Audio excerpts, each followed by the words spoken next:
नमस्कार वंदनीय बंधुओं, मैं करण प्रताप सिंह आज आप सबके सामने लाइव लेकर के आया हूँ एक ऐसा विषय जिसकी आज इस भयानक कोरोना महामारी के दौरान बहुत ही ज़्यादा हमारे देश के नागरिकों को ज़रूरत है। और आज का विषय है मानसिक स्वास्थ्य, मेंटल हेल्थ। तो साथियों, मैं सबसे पहले तो माफ़ी चाहता हूँ कि 11:30 बजे का सेशन का समय निर्धारित हुआ था, लेकिन कुछ इंटरनेट प्रॉब्लम्स की वजह से हमें ये 1-1.5 घंटा लेट शुरुआत इसकी करनी पड़ रही है। तो वंदनीय बंधुओं, मैं अपना विषय जो आज मानसिक स्वास्थ्य का आज आपके सबके सामने लेकर के आया हूँ, उसमें हमारी आयन फाउंडेशन की जो टीम है, हमारी आयन फाउंडेशन के जितने सदस्यगण हैं, उन सभी सदस्यों का बड़ा इसमें योगदान है, बड़ा उनका इसमें उनकी कार्यकुशलता उस कार्यक्रम में जुड़ी हुई है। तो साथियों, मैं आप सबके बीच में इस मानसिक स्वास्थ्य का विषय लेकर आने का एक मैं छोटा सा रीज़न बताता हूँ कि हमारी पूरी टीम फाउंडेशन की पिछले काफ़ी समय से, या ये कह लें कि पिछले साल से, जब से कोरोना काल भारत में एंटर हुआ है, तब से ही हमारी पूरी टीम आम जनमानस की सेवा में अपनी भूमिका अदा कर रही थी। लेकिन जैसे जैसे हम लोगों से मुखातिब होते गए, उनसे मिलते गए, उनकी सेवा में हम उनके पास आना जाना हमारी टीम के सदस्यों का रहा, तो हमें उनकी तरह तरह की समस्याएं जानने का भी अवसर मिला।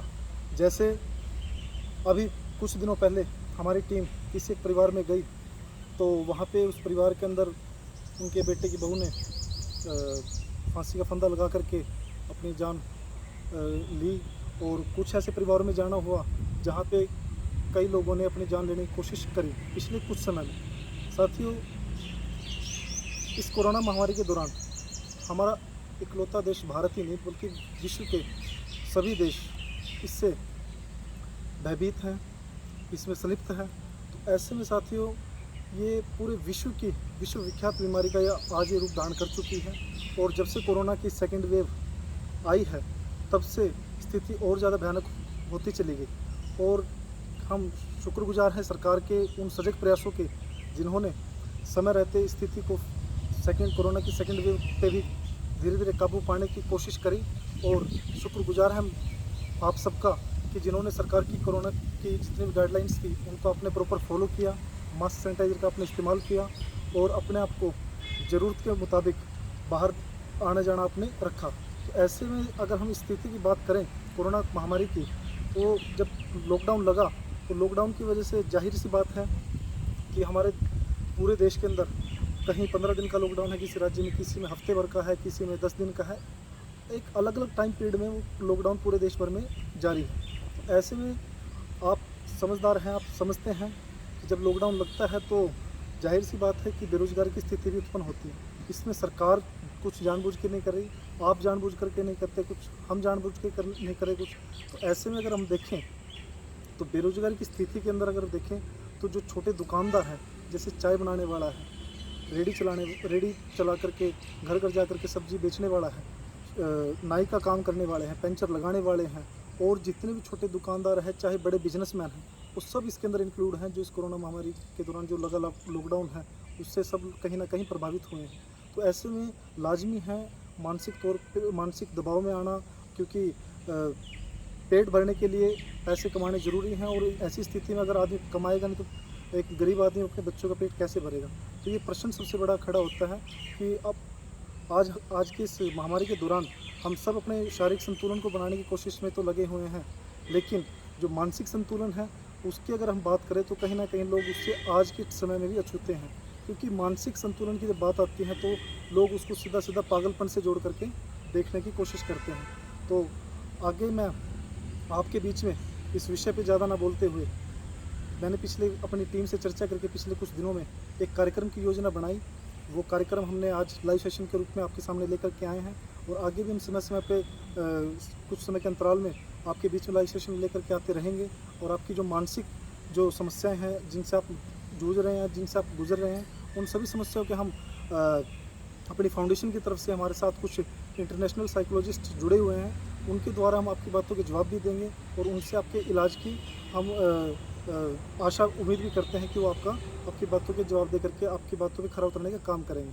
तो साथियों, मेरे साथ आज की इस लाइव सेशन की कड़ी में हमारी अंतर्राष्ट्रीय साइकोलॉजिस्ट डॉक्टर कावेरी चौहान जी जुड़ी हैं, और मैं डॉक्टर कावेरी जी को बधाई देना चाहूँगा कि अभी हाल ही में इनको अमेरिकन साइकोलॉजिकल एसोसिएशन की तरफ से इंटरनेशनल स्टेटस का खिताब इन्हें 1 साल के लिए मिला है, और मैं मैडम को बधाई देना चाहूँगा। हार्दिक शुभकामनाएं मैडम। धन्यवाद जी। तो मैडम, अभी आज के कार्यक्रम में जो हमने योजना बनाई थी, मैं मैडम का एक परिचय और कराऊंगा कि मैडम हमारे फाउंडेशन की फाउंडर मेंबर भी हैं, और मैडम ने अपने अपने क्षेत्रों में फाउंडेशन के लिए बहुत से कार्य किए हैं मैडम ने, और अभी भी पिछले कुछ दिनों से मैडम ने हमारे इस कार्यक्रम की योजना में अपनी जो भूमिका निभाई उसके लिए मैं मैडम का तहे दिल से आभारी। तो दोस्तों, आज के इस कार्यक्रम में हमने जो योजना बनाई थी, फेसबुक पे हमने पिछले काफ़ी दिनों से अपने पेज से, अपने सोशल अकाउंट से हमने कुछ पोस्टें डाली, और हमने उनमें क्वेश्चन आंसर पूछे थे, और उन प्रश्नों के उत्तर आज मैडम हमारे साथ हैं, डॉक्टर कावेरी चौहान जी। वो इन प्रश्नों के जो उत्तर हैं वो देंगी। तो सबसे पहले तो मैडम, मैं अपनी तरफ से एक सवाल है मेरा। वैसे तो हमारे पास काफ़ी प्रश्न लोगों ने पूछे हैं सोशल अकाउंट्स पे, लेकिन मैं अपनी तरफ से एक सवाल मैं सबसे पहले करूँगा कि मैडम देखिए, सबसे पहले तो हम लोग शारीरिक संतुलन की बात करते, शारीरिक हमारे स्वास्थ्य की बात करते हैं कि जैसे किसी के पैर में चोट लगती है तो उसका एक्सरे करवा लेते हैं हम, पेट में अगर कोई दिक्कत आती है तो उसका हम अल्ट्रासाउंड करा लेते हैं, अगर बुखार होता है तो थर्मामीटर है उसके लिए, बीपी घटता बढ़ता है तो उसके लिए बीपी पेटस है। तो मैडम, क्या मानसिक संतुलन की अगर बात करें कि कोई आदमी डिप्रेशन में है, मैं डिप्रेशन में हूँ, तो मुझे कैसे पता लगेगा कि मैं मानसिक तनाव से गुजर रहा हूँ? जी। सबसे पहले तो ये जो मुद्दा आपने उठाया इसके लिए बहुत बहुत धन्यवाद, क्योंकि हमारी टीम इस पे काम कर रही है। तो डिप्रेशन और सुसाइड के केसेस सबसे ज़्यादा बढ़ गए हैं आज की तारीख में। तो सबसे पहले जो आपका सवाल है कि कैसे पता चलेगा कि मैं आजकल इस समस्या से जूझ रहा हूँ। कुछ लोग क्या करते हैं, जो इंट्रोवर्ट पर्सन होता है, जो अपनी बातें किसी से शेयर नहीं करता, उसको भी कई बार आमतौर पर देखा जाता है, उसको बोल देते हैं तो डिप्रेशन में रहता है। तो वो डिप्रेशन का शिकार नहीं, ये उसका पर्सनैलिटी टाइप है, ये उसका व्यक्तित्व है कि वो थोड़ा सा इंट्रोवर्ट है, वो शेयर नहीं करना चाहता। लेकिन अगर कोई व्यक्ति पहले बहुत अच्छे से शेयर करता था और आजकल उसने हंसना, बोलना, काम में मन लगना बंद हो गया, आइसोलेशन में रहता है, खाने के लिए भी उसको बोलना पड़ता है कि उठ के खा ले। जी। फ़ोन की वजह से नहीं, क्योंकि मोबाइल इंटरनेट एडिक्शन भी आजकल सबसे ज़्यादा बढ़ गया है। तो आप ये ना सोचे कि अच्छा मेरा बच्चा तो डिप्रेशन में है क्योंकि वो फ़ोन पे बैठा हुआ है सारा दिन। तो काम में मन नहीं लगना सबसे पहले। दूसरा, अपने अंदर से ये विचार आना, मैं कुछ कर लूँ, कुछ गलत कदम तो नहीं उठा लूँगा, मेरे से कुछ गलत कदम तो नहीं उठाया जाएगा, या सुसाइडल थॉट्स आने शुरू हो जाते हैं। सुसाइडल आइडिएशन से भी हम पता लगा सकते हैं कि कोई कहता है जीवन में कुछ बचा नहीं है, जैसे कुछ डायलॉग्स होते हैं जिससे आप डिटेक्ट कर सकते हैं। जी। दूसरा, टेस्टिंग इसकी भी है, हमें पता नहीं है अभी तक, जैसे कि ब्रेन में सेरोटोनिन का लेवल कम हो जाता है, तो इसके लिए लैब में टेस्ट होते हैं, पर मैक्सिमम लोग ना तो टेस्ट कराते हैं। सबसे पहले हम चाहते हैं कि हम इस बीमारी को छिपा लें। हम कहते हैं इसको तो ओपरी हो गई है, ओपरी हवा लग गई है, तो वो हम सबसे पहले कोशिश करते हैं कि थोड़ा उसकी नज़र उतारेंगे, ये छिपाने की कोशिश करेंगे मेंटल हेल्थ प्रॉब्लम्स को, बजाय कि उसका सामना करने के, जबकि वो अर्ली स्टेज पे ही क्योर की जा सकती है। तो इसलिए इसके लिए टेस्ट भी होते हैं, साइकोलॉजिकल टेस्टिंग भी होती है। अगर किसी मनोवैज्ञानिक के पास आप जाते हैं, सभी गवर्नमेंट हॉस्पिटल्स में साइकोलॉजिस्ट अपॉइंटेड हैं। आप अपने आसपास किसी भी साइकोलॉजिस्ट से मिलिए जाके, साइकेट्रिस्ट से मिलिए जाके, और वो आपका बैक डिप्रेशन इन्वेंट्री है, बहुत सारे उनके पास टेस्ट होते हैं, या फिर आपके सिम्टम देख के बता देंगे कि आपको डिप्रेशन है या नहीं। जी।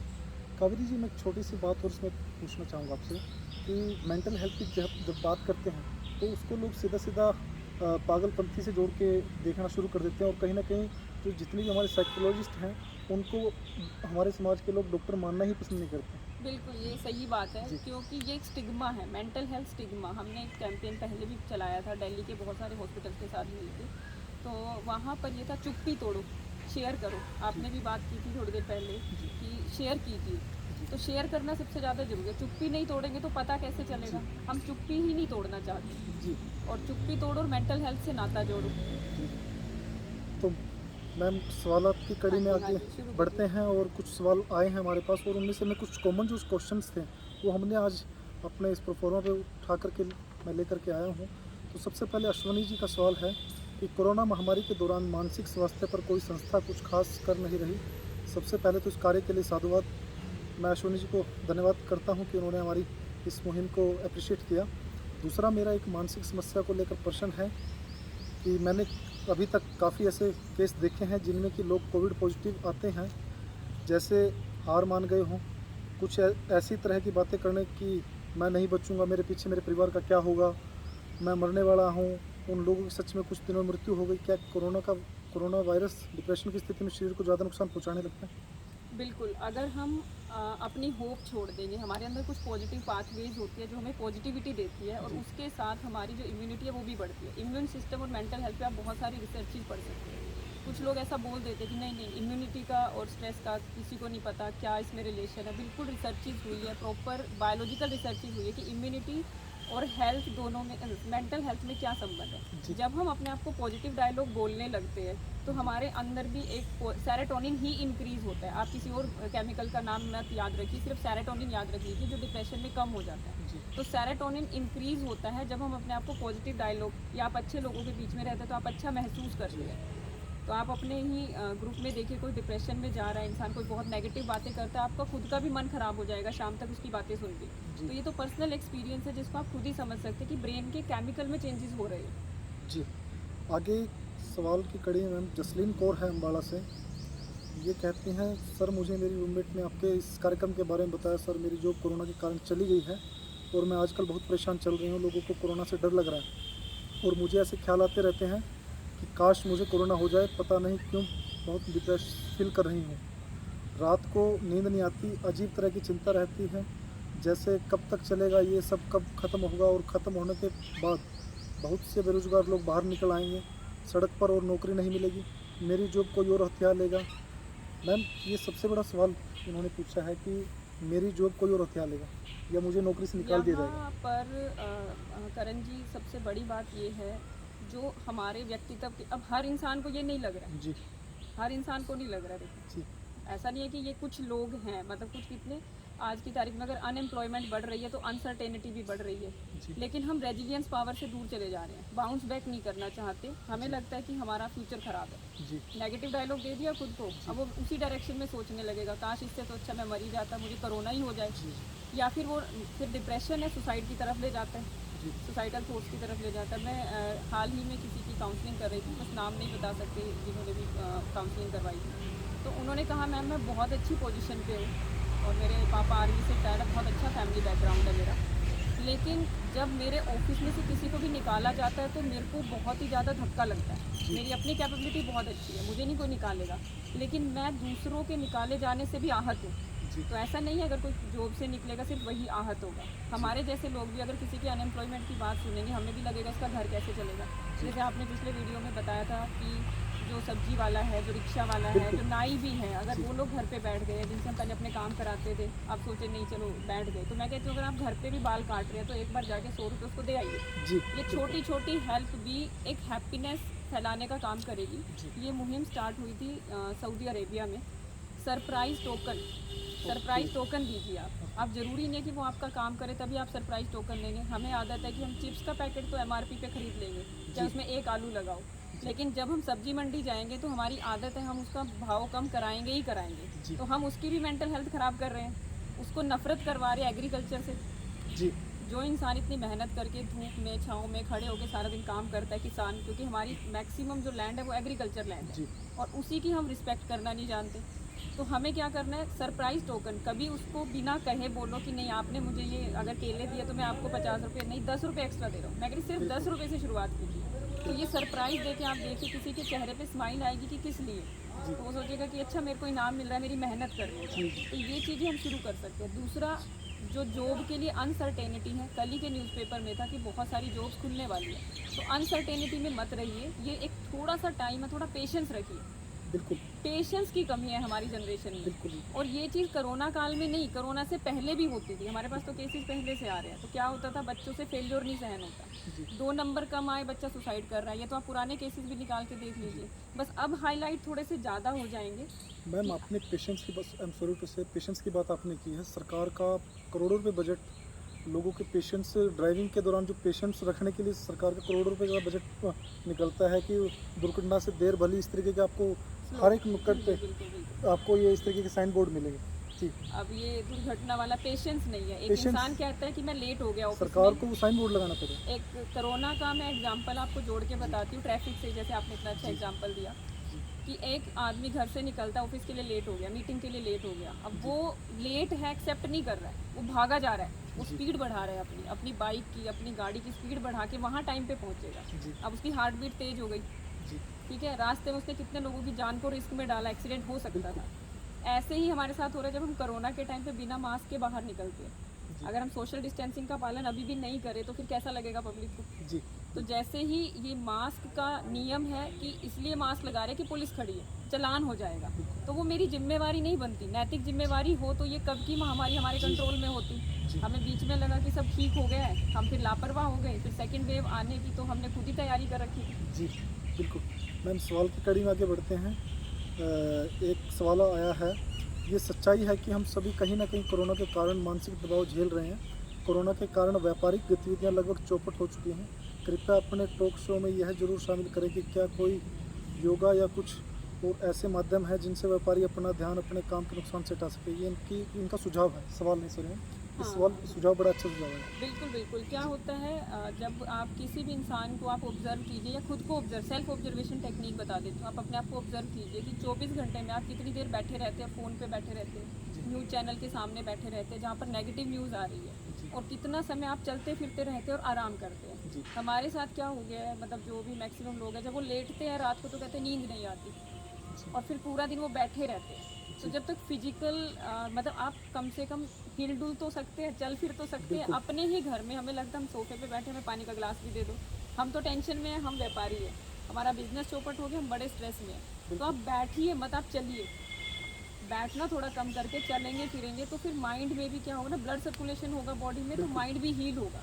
कम से कम कोरोना महामारी में जो पेशेंस रखने वाला समय है उसमें हमारा फिजिकल हेल्थ और मेंटल हेल्थ दोनों जुड़े हुए हैं। तो एक अच्छे ब्रेन और बॉडी, माइंड, ब्रेन और माइंड दोनों जुड़े हुए हैं, तो एक ही जगह बैठ के आप स्टेग्नेशन में मत आइए, उठिए चलिए, और फिर थकेंगे योगा करेंगे, जैसे इन्होंने जो सुझाव दिया बहुत अच्छा सुझाव है। योगा करेंगे या फिर मेडिटेशन करेंगे। ब्रिस्क वॉकिंग के लिए हम लोग बोलते हैं कि आप वॉकिंग कीजिए, ठीक है, एक्सरसाइज मत छोड़िए, और फिर आप जाके बाद में सोएंगे तो कैसे नींद नहीं आएगी। जी, तो अगला सवाल पायल सैनी शाबाद से कर रही हैं। बहुत बढ़िया सोच। सर मेरा एक सवाल है कि मेरे बड़े भैया कोरोना को लेकर कुछ ज़्यादा ही कॉन्शियस हैं। वह किसी को घर से गेट तक भी नहीं आने देते।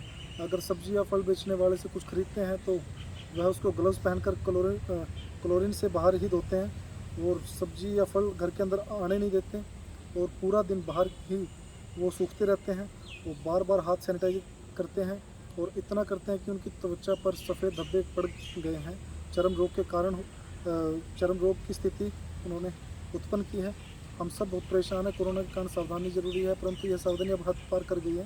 पुलिस कोई दवाई है इसकी, उनका यह ओवर रिएक्शन कम किया जा सके, जिससे इस बारे में हम ये जो पूरी केस स्टडी आपने केस बताया है, इस केस में एक छोटा सा ये है कि ये OCD की तरफ इशारा करता है, ऑब्सेसिव कंपल्सिव डिसऑर्डर की तरफ। ओके।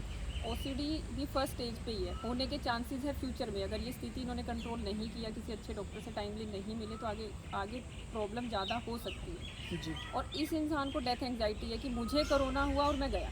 जी जो इतनी प्रिकॉशन रख रहा है, इसका मतलब उसने तो मान लिया कि मुझे अगर कहीं से कोरोना की एंट्री मेरी लाइफ में हुई तो मैं मर जाऊंगा, मैं नहीं बचूंगा। सबसे तो खराब ये हेल्पलेसनेस, होपलेसनेस और डिप्रेशन की तरफ डिप्रेशन नहीं है इसको, डेथ एंग्जाइटी बहुत है, एंग्शियस बहुत रहता है। ओके। तो ये किसी को भी अपने आसपास आने नहीं देगा। तो हम पायल वैसे सैनी बहुत सारे केस काउंसलिंग कराने पायल के लिए सैनी आते जी हैं। ने हमसे मदद मांगी है, इसमें हम नहीं उनकी मैं मदद उनकी कैसे? मदद कर सकती हूँ। हम लोग काउंसलिंग देते हैं, इसमें एंग्जाइटी लेवल बस बहुत हाई हो जाता है। इनिशियली एंग्जाइटी डिसऑर्डर का ही पार्ट है। जी और एक चीज़ को रिपीट करना, जैसे हैंड सैनिटाइज करना या धोना, बार बार रिपीटेटिव बिहेवियर, तो ये कंपल्सिव एक्शंस होते हैं।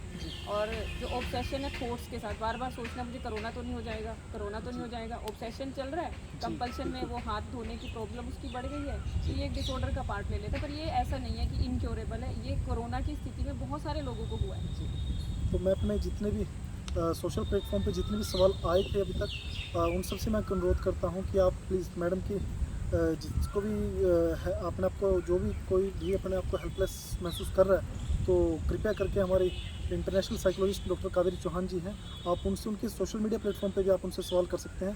प्लीज़ मैडम अपने सोशल मीडिया पे जो भी हैं जिन पे आप सवाल के जवाब दे सकते गूगल हैं पे आसानी सर्च से। करेंगे डॉक्टर कावेरी चौहान, उस पर मिल जाएगा। माइंड स्पार्क साई केयर करके मेरे क्लिनिक का नाम है, वेबसाइट माइंड भी स्पार्क्स, है। Mind spark Sai care mind Karnal, sparks I care, Sai care, Sai care, हाँ okay mind spark Sai ji care करके आप डॉक्टर कावेरी चौहान डालेंगे करनाल करके, अपने आप उसमें मेरे क्लिनिक की वेबसाइट आ जाएगी। आप उसमें मैसेज छोड़ दीजिए जी और आपको तुरंत उसका रिप्लाई मिलेगा। तो वो अयन फाउंडेशन लिख के आप प्लीज़ उस पर नीचे लिख देना रेफरेंस में, अयन फाउंडेशन। जी। Thank you ma'am. आगे सवाल करते हैं हम। बेनी राम आगरा से हैं, ये उत्तर प्रदेश से बिलोंग करते हैं। ये कहते हैं सर जी मैं जानना चाहता हूँ कि डिप्रेशन के क्या लक्षण हैं। इन्होंने मैम मेरे वाला ही सवाल पूछ लिया। मुझे कैसे पता चलेगा ये कि मैं हम कर मानसिक रूप से चुके हैं। स्वस्थ हूँ या मुझे कोई मानसिक बीमारी है। मैं बहुत दिनों से जानना चाहता था, आज आपका यह प्रयास देखा तो पूछने की तीव्र इच्छा हुई। अगर आपके विशेषज्ञ बता सके तो बहुत बहुत साधुवाद, धन्यवाद। जरूर बेनी राम जी आपके सवाल का जवाब मैडम जरूर देंगी। जी मैडम। इसके लिए मेन जो डॉक्टर है वो भी पूछते हैं, आप बोलो आजकल किसी काम में मन नहीं लगता, मन नहीं लगता।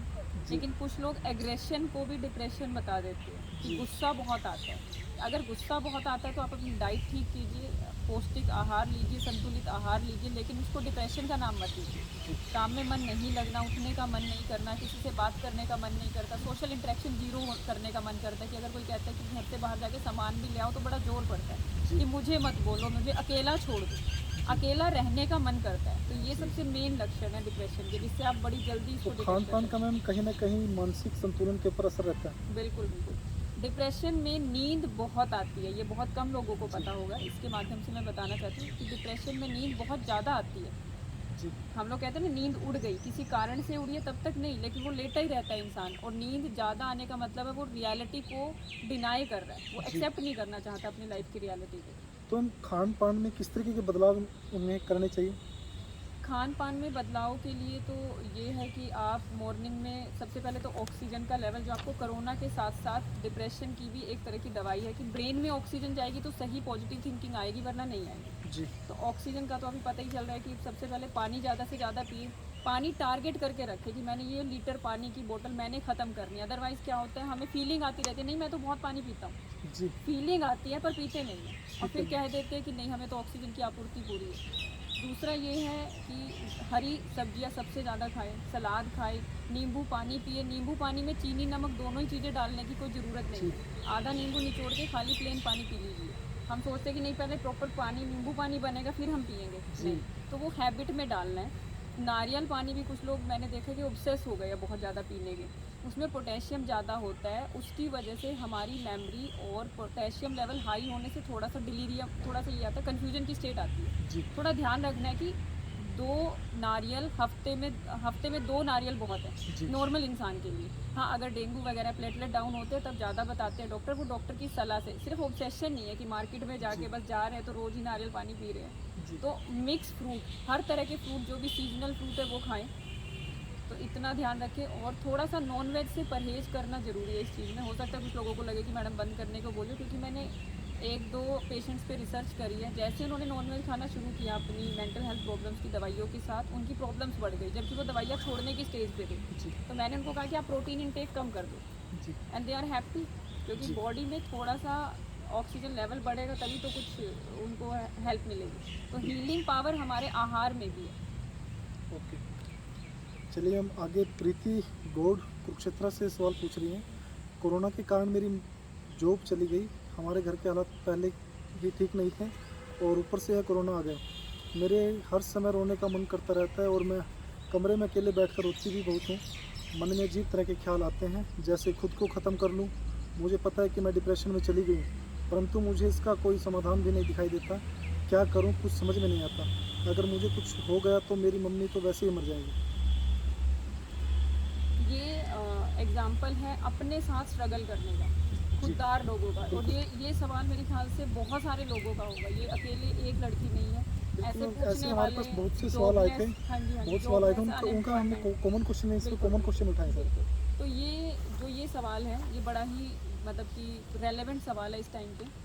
खुददार लोग क्या करेंगे, वो हेल्प भी नहीं मांगेगा। जी जो एक बहुत ही ज़्यादा गरीब आदमी है, वहाँ तक तो एनजीओ भी पहुँच जाते हैं। बिल्कुल। हमें पता है कि यहाँ पे कुछ नहीं पहुँच रहा तो हम ही पहुँच गए। लेकिन जो कुछ घर ऐसे दिखते हैं कि वो दिखते तो संपन्न है पर अंदर संपन्नता नहीं रही अब। जी ऐसा मैंने बहुत एक बार देखा था। नोएडा में एक कपल थे, वो अपनी गाड़ी में पीछे सैंडविच बेच रहे थे। बड़ी गाड़ी थी उनके पास, वो भी इंस्टॉलमेंट पे थी, फ्लैट भी इंस्टॉलमेंट पे था, जॉब चली गई थी। एक बार रिसेशन आया था कंप्यूटर में, थोड़े 2009 की बात है। तो उस टाइम पे क्या हुआ कि वो सैंडविच बेच रहे हैं, बड़ी अच्छी फैमिली है। अब उनको बेचना भी नहीं आ रहा, उनको समझ भी नहीं आ रहा कि हम कैसे करें। तो हमें यही लग रहा था कि ये फैमिली बाहर निकल के ये काम कर भी रही है, जी तो ये कितने दिन कर लेंगे ये काम, क्योंकि वो लेवल नहीं है। दोनों कंप्यूटर इंजीनियर थे, एकदम से जॉब चली गई, सारे के सारे खर्चे सिर पे है, सारे इंस्टॉलमेंट सिर पे है। तो इसमें यह है कि एक तो हेल्प मांगने में कोई शर्म नहीं है। आप स्ट्रगल मत कीजिए इस तरह से कि आपका रोने का मन कर रहा है। आपने कितने लोगों से पूछा हेल्प के लिए? कई बार क्या होता है, हमारे आसपास हमारे ही कोई कुनबे का फैमिली का मेंबर चला जाता है तो हमें एकदम से पछतावा होता है, काश इसने हमसे शेयर किया हो तो हम हेल्प कर देते। तो ऐसा नहीं है कि सभी लोग मना करने वाले हैं, मान के मत चलिए। ये ऐसी प्रॉब्लम है, ये ऐसी महामारी है, आप थोड़े समय के लिए किसी से हेल्प बिल्कुल ले सकते हैं। और नहीं किसी को तो हमें लिख दीजिए, हमारी फाउंडेशन को हम इकट्ठे होकर आपकी हेल्प करेंगे। लेकिन हेल्प मांगने में शर्म करने, स्ट्रगल नहीं छोड़ना लाइफ में, हिम्मत मत हारिए। बस मैं तो यही कहूँगी कि ये समय नदी की धारा है, इसमें सब बह जाया करते हैं। जी जी और कुछ लोग ऐसे होते हैं जो इतिहास बनाया करते हैं। तो ऐसा मत सोचो कि मैं हार गया और मैं बस गिर गया, मैं तो मर गया, मेरे बिना मेरी माँ का क्या होगा। अरे आप हो, जिंदा हो, उनको कितना बड़ा सहारा है। जी तो आप सामने उठिए, फ़ोन कीजिए अपने कुछ रिलेटिव्स को जिनको आप जानते हैं। ऐसा नहीं होगा कि कोई हेल्प नहीं करेगा, 4 नहीं करेंगे 5वां कर देगा। बिल्कुल। लेकिन शर्म मत कीजिए हेल्प मांगने में। वही बात है, इस टाइम ये समय जो है क्योंकि- शर्म का समय नहीं है, ये शेयर करने का समय है। शेयर कीजिए, हमें मान के बैठे हमारी हेल्प नहीं होगी, हमसे हेल्प एक्चुअली मांगी ही नहीं जा रही है। जी मैम, इसी कड़ी में आगे काजल भट्टी जी हैं जो चंडीगढ़ से बिलोंग करती हैं, और इनका सवाल है, सर मैं प्रेग्नेंट हूँ और मुझे हर वक्त कोरोना का डर सताता रहता है, अस्पताल जाना भी ज़रूरी है, परंतु हर जगह खौफ का माहौल है। कई बार तो हम अस्पताल गए भी, चेकअप के लिए जा भी नहीं सकें, और मेरे पति और ससुराल वाले भी मुझ पर चिल्लाते हैं, परंतु मैं अस्पताल नहीं जाना चाहती। मैं अपनी डिलीवरी भी घर पर करवाना चाहती हूँ, जिसके लिए मैंने कुछ गांव की रिश्तेदारियों में पता भी किया कि कहीं कोई दूर कोई दाई वगैरह हो तो, परंतु कोई दाई मुझे मिली नहीं। मैं मानसिक तौर पर बहुत परेशान हूँ, मुझे क्या करना चाहिए? इसमें आपका ट्रस्ट इशू भी है मेडिकल हेल्थ पे। ठीक है, हॉस्पिटल्स की बहुत सारी खबरें आ रही है कि हॉस्पिटल में कोविड के केसेस बहुत आ गए हैं। जी तो यहाँ पर आप जैसे एक तो मेडिकल और डॉक्टर्स पे विश्वास रखिए। पहली बात तो सिर्फ एक अनप्रोफेशनल या फिर किसी जगह कॉम्प्रोमाइज़ करने के लिए तब आपको कुछ हो गया तो उसकी जिम्मेवारी कौन लेगा? तो आप ऐसे रिस्क नहीं ले सकते। और ना ही कहीं भी फ़ोन करके अपनी एंग्जाइटी बढ़ाइए कि कहीं कोई ऑप्शन है, कोई दाई मिल जाए, कोई ऐसे लोकल नर्स मिल जाए, मैं घर पे डिलीवरी करा लूँ। ऐसा नहीं सोचना है। मेरे पास बहुत सारे लोगों ने इस तरह की भी कंप्लेंट की कि मैम हम अपने फैमिली मेम्बर को हॉस्पिटल ले गए और तब वो चले गए कोविड की वजह से, तो हमने तो गलत किया, पछतावे में ही बैठ गए वो। तो ऐसा कुछ भी नहीं है। हर इंसान की मेडिकल कंडीशन अलग होती है, जिसको हॉस्पिटल की ज़रूरत है वो हॉस्पिटल जाए, वो प्रॉपर टेस्ट कराए, लेकिन प्रिकॉशंस रखें। अगर आप मास्क प्रॉपर लगा के रखते, मास्क को नाक के नीचे नहीं करना है, प्रॉपर फेस कवर करना है और हैंड से उसको बार बार टच नहीं करना है। थोड़ा सा आलस छोड़िए। जैसे ही आप हॉस्पिटल से वापस आते हैं, थोड़ा सा प्रिकॉशन इतनी है कि आके नहाइए, सारे कपड़े चेंज कर लीजिए, बस इतना ही है। तो इसके बाद आप सोचो कि जब प्रिकॉशन भी नहीं रखेंगे, हम चिंता ज़्यादा करेंगे, और चिंता चिता समान है, तो चिंता कम करनी है। दूसरा है टेस्टिंग के लिए जी कि जो हम टेस्ट ज़्यादा कराते हैं, ये नॉर्मल लोगों के लिए है। ये उनका तो सवाल का जवाब हो चुका है। जो लेडी प्रेग्नेंट है कि आप डॉक्टर के पास प्लीज़ जाइए, किसी डॉक्टर से बात भी कीजिए, वो ट्रस्ट भी आपको दिखाएगा, वो बताएगा कि हम कितने प्रिकॉशंस ले रहे हैं। जी आप डॉक्टर से बात तो कीजिए, अपने गायनोकोलॉजिस्ट से। जी लास्ट में आपकी बात वो आती है कि टेस्टिंग कराने, ऐसे याद आया कि बहुत सारे लोग ना टेस्ट कराते हैं, जी तो टेस्ट कराने के लिए फुल बॉडी चेकअप के लिए भीड़ लगी हुई है हॉस्पिटल्स में आज की तारीख में। जी तो फुल बॉडी चेकअप तब तक मत कराइए जब तक डॉक्टर रिकमेंड ना करे, क्योंकि जो जेन्युइन केसेस हॉस्पिटल्स में आ रहे हैं उनको तो टेस्टिंग लैब का फ़ायदा मिल नहीं पा रहा है। वहाँ पे इतनी भीड़ है उनकी टेस्ट लैब में टेस्ट करने वालों की, लेकिन पब्लिक नहीं मान रही है। वो इतनी एंक्शियस होकर भीड़ बढ़ा रही है कि नहीं फुल बॉडी टेस्ट कराना है, घर से आप सैंपल लेके चले जाओ।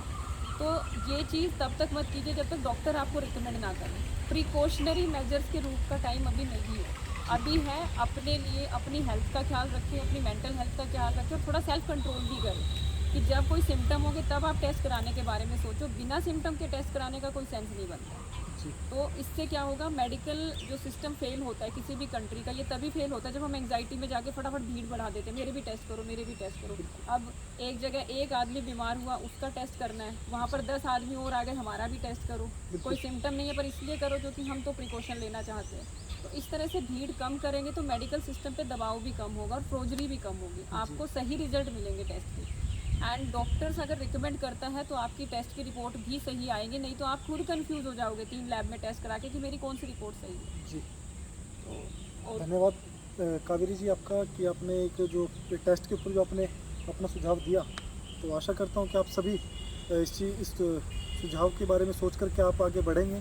तो कावेरी जी मैं आपसे एक आपके विचार मैं इस पर लेना चाहूँगा कि अंत में आप अपने विचार जरूर रखें कि किस इस अभियान को हम आगे कैसे हमारे साथ लोग जुड़ सकते हैं और हम किस तरीके से उनकी फ्री सेवा जो हमने जो योजना लेकर के आए हैं कि मानसिक संतुलन से जो लोग घबराए हुए हैं, मानसिक संतुलन खो चुके हैं या कुछ लोग मानसिक संतुलन बिगड़ने के बाद सुसाइड कर चुके हैं, तो उनके परिवार में आगे ऐसा कोई हादसा ना हो, आगे कोई और इसका कोई इस केस में संलिप्त ना हो, तो ऐसे में आप अपने 2 विचार मैडम प्लीज़। एक तो मेरी सबसे ज़्यादा जैसे हम लोग काम कर रहे हैं, हमारी फाउंडेशन काम कर रही है कि डिप्रेशन और फैमिली में ही बातें बंद हो गई हैं। फैमिली में बातें कम होती है, डिप्रेशन की बातें ज़्यादा होती है, मतलब नेगेटिविटी की बातें बहुत ज़्यादा होती है कि थिंकिंग ऐसी हो गई है कि ऐसे डर सा लगने लगा, ये हो जाएगा, वो आगे क्या होगा, आगे क्या होगा।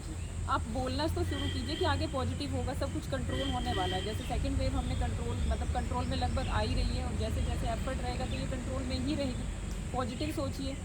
अब जैसे ही सब कुछ खुलेगा तो हमें लगेगा हम सब खुल जाते हैं, बिल्कुल मतलब हमें बांध के सरकार ने रखा है, हमारी कोई नैतिक जिम्मेवारी नहीं बनती है। जी, तो पहले ये समझ सबसे ले बड़ी समस्या है, कि ये सबसे बड़ी मेरी भी नैतिक जिम्मेवारी है, चाहे मैं ये सोच के ना करे कि सरकार क्या कह रही है, मेरी नैतिक जिम्मेवारी भगत है। सिंह हर कोई भगत सिंह को चाहता था, लेकिन पड़ोसी घर पैदा हो, अपने घर में पैदा ना हो। बिल्कुल, भगत सिंह दूसरों के घर में पैदा हो, दूसरे हमारे घर घर में पैदा ना जी हो। और अगर कोई काम करता है तो उनको कई बार डिस्करेज भी किया जाता है, ये क्यों बाहर घूम रहे हैं, जी आप तो खुद बीमार हो, आप क्यों बाहर घूम रहे हो। मैं ये तो कुछ दिनों पहले की चुटकुले चल रहे थे इस बात पे कि अपने हरियाणा और अपने देश में ऐसे लोग हैं जो ये बाहर देखने के लिए निकलते हैं कि कोई और दूसरा बाहर तो नहीं। बिल्कुल बिल्कुल, ये चुटकुले नहीं, ये सच्चाई भी है क्योंकि गांव में एकदम से फैला है। इस बार तो गांव सबसे ज़्यादा चपेट में आए हैं। पिछली बार तो लोगों ने बहुत कंट्रोल किया था, बैठकों में बैठना, चौपाल में बैठना, ताश खेलना सबने बंद कर दिए थे, लेकिन इस बार उनको लगा नहीं कुछ नहीं है, मजाक है, कुछ हुआ ही नहीं पिछली बार गाँव में। और इसी डायलॉग की वजह से इस बार इतना ज़्यादा फैल गया कि एक गांव से 100 200 केस एकदम से निकल के आए। करनाल में हमारे आसपास ही इतने सारे केस एकदम निकल के आए।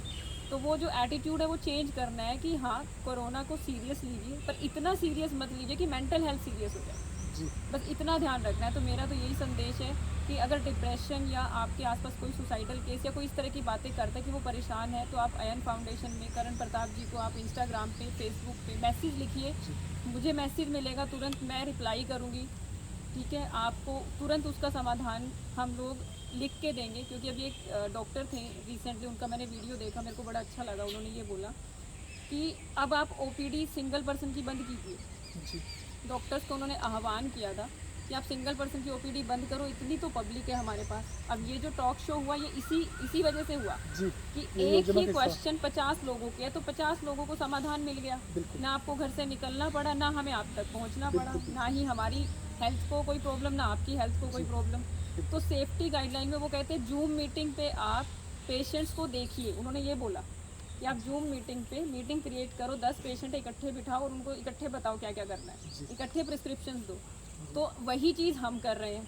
अभी तो वो डॉक्टर नहीं रहे, मतलब मैं तो कहूँगी कि वो चले गए इस दुनिया से, पर उनका जो ये संदेश था ये बहुत अच्छा था। वो खुद उस टाइम पे कोरोना से लड़ रहे थे जब उन्होंने ये संदेश दिया कि डॉक्टर्स आप, क्योंकि डॉक्टर्स की हेल्थ भी तो उतनी इंपॉर्टेंट है, अननेसेसरली हम जाके टेस्ट करा रहे हैं, वहाँ भीड़ बढ़ा रहे हैं। तो वो कहते हैं कि आप जूम मीटिंग पे बैठिए और आप उनसे कांटेक्ट कीजिए और उनको रिप्लाई करो। जेन्युइनली एक साइंटिफिक पर्सन ही आपको बता सकते हैं कि आपको क्या करना है। तो इसी तरह से आप इकट्ठे होकर जब करेंगे तो हम ग्रुप थेरेपी स्टार्ट कर सकते हैं। तो ग्रुप थेरेपी का कंसेप्ट हम अपने अयान फाउंडेशन की तरफ से करेंगे। आपके कॉमन क्वेश्चंस होंगे, उनके कॉमन टॉक शोज में भी आंसर देंगे और आपको इंडिविजुअल आंसर्स भी मिलेंगे, आपका बिना नाम किसी को बताए। कॉन्फिडेंशियलिटी मेंटेन की जाएगी। अगर आपकी कोई पर्सनल प्रॉब्लम है तो इस चीज़ का हम बहुत ख्याल रखेंगे। आप लिख दीजिए कि कॉन्फिडेंशियलिटी शुड बी मेंटेन। जी अब ये मत सोचिए कि हमने नाम ले दिया किसी का, तो पता नहीं कितनी रेखा होंगी शाहबाद में। जी तो ये मत सोचिएगा कि किसने हमें क्या पूछा, वो तो एक नाम हमने सबके नाम चेंज करके दिए हैं।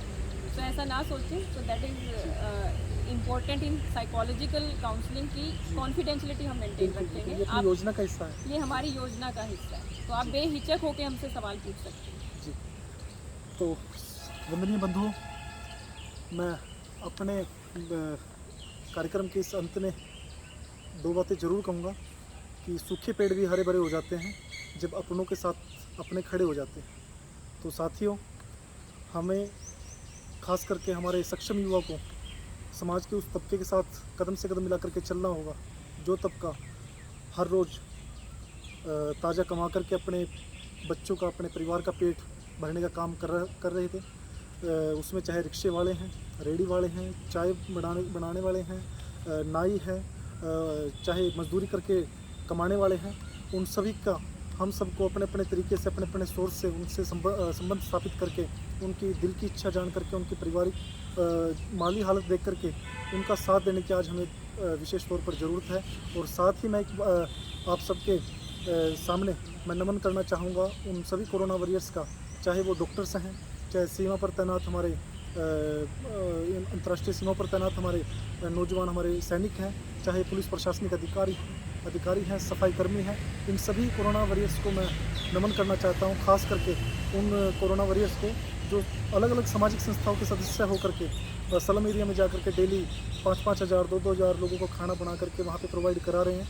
उनसे, उन सभी सदस्यों से, उन सभी संस्था के लोगों से मैं अनुरोध करता हूँ कि आप इस तबके की तरफ भी ध्यान दें जो डेली ताज़ा कमा करके अपने बच्चों का पेट पालने का काम कर रहे थे। और साथ ही मैं नमन करता हूं उन सभी योद्धाओं का जो ज़रूरतमंदों के लिए अपना ब्लड डोनेट करने का भी काम कर रहे हैं। तो ऐसे में आज के पहले सेशन में हमारे एन फाउंडेशन की टीम का मैं आभारी हूं कि इन्होंने एक बड़ी योजना बना करके, डॉक्टर कावेरी चौहान जी का मैं आभारी हूँ, डॉक्टर अवनीत वड़ैच जी का आभारी हूँ, और भी हमारे जितने प्रमुख सदस्यगण हैं, विवेक शर्मा जी हैं, हमारे मीडिया के एडवाइज़र अश्विनी जी तलोंगिया जी हैं, उषा टांक जी हैं, जितने भी हमारे सदस्यगण हैं प्रमुख, उन सभी का मैं आभारी हूँ।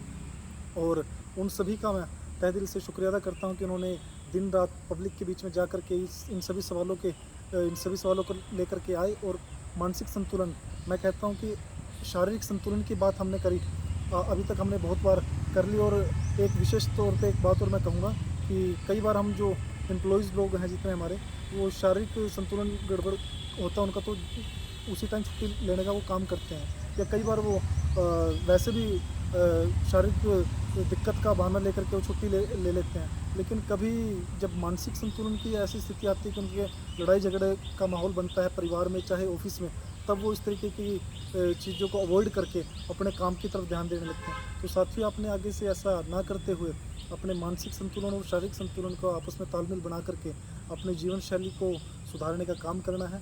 और ऐसे ही भविष्य में हम और भी लाइव सेशन लेकर के आएंगे। डॉक्टर कावेरी चौहान जी फिर हमारे साथ जुड़ेंगी, डॉक्टर अवनीत वड़ैच जी जुड़ेंगे, और भी हमारे जितने भी साइकोलॉजिस्ट हैं उन सभी को हम समय समय पर अपने साथ लेकर के आपके जितने सवाल मेरे पास आते रहेंगे उन सभी का मैं आपको जवाब देने की कोशिश करता रहूँगा। और अभी जितने सवाल रह गए होंगे, आप ये ना सोचें कि आपके सवालों को हमने इग्नोर किया है या उनको पूछा नहीं है। तो अगले सेशन में हम उन सभी सवालों के आपके जवाब देने का भी काम करेंगे। बहुत बहुत धन्यवाद। जय हिंद, जय भारत।